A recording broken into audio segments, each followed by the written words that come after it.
Paraíso. O show pirotécnico encerrando o acendimento da fogueira. É um todo alto. O pessoal já fica assim, né? Todo ano fica esperando o acendimento da fogueira, que é sensacional, é maravilhoso. Abraço o pessoal dos pods aí.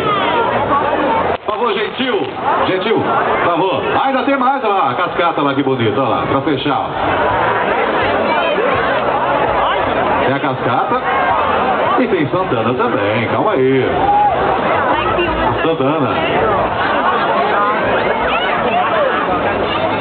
Nossa fogueira, lógico, numa área de segurança, o pessoal pode curtir à vontade. Celulares, máquinas fotográficas, todo mundo filmando. Amanhã vai estar no Orkut, vai estar no Face, ei, maravilha, no YouTube. Sérgio Reis, Renato Teixeira, grandes amigos já estão aqui, já no palco. Aí, ó, lindo, linda festa. Show pirotécnico maravilhoso, de deixar saudade, com certeza. É de arrepiar, né? Sensacional. Pode preparar aí sua máquina fotográfica também e seu celular para fotografar já. Artista, né? Galã de novela ele já foi, Sérgio Reis, né? Daqui a pouco vai estar aqui no palco. Música de qualidade, né? Ontem nós tivemos aqui o Bruno Caipira também, grande Bruno.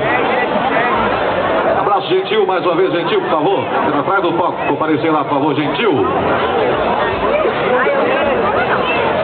Renato Teixeira também dispensando comentário, né? Melhor da música brasileira vai estar aqui presente no palco, Santana do Paraíso, trazendo para vocês. Abraço a todas as famílias que estão presentes aí, você que veio participar com a gente, você visitante. E a música dele já fala, né, da saída também. Ando devagar, porque já tive pressa. O pessoal que tá bebendo, vamos devagar depois também. Beba com moderação. Opa, agora sim, ó. Vai encerrar, ó. Eu achei que já tinha acabado.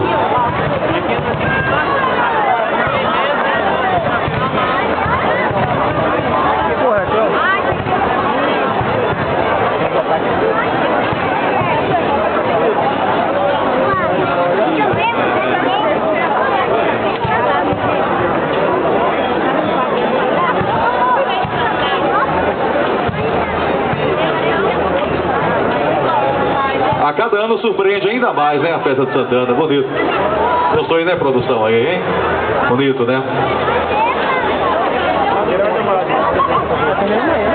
E nessa casa tem goteira. Vocês bebem demais, né? Que isso, olha o bafômetro.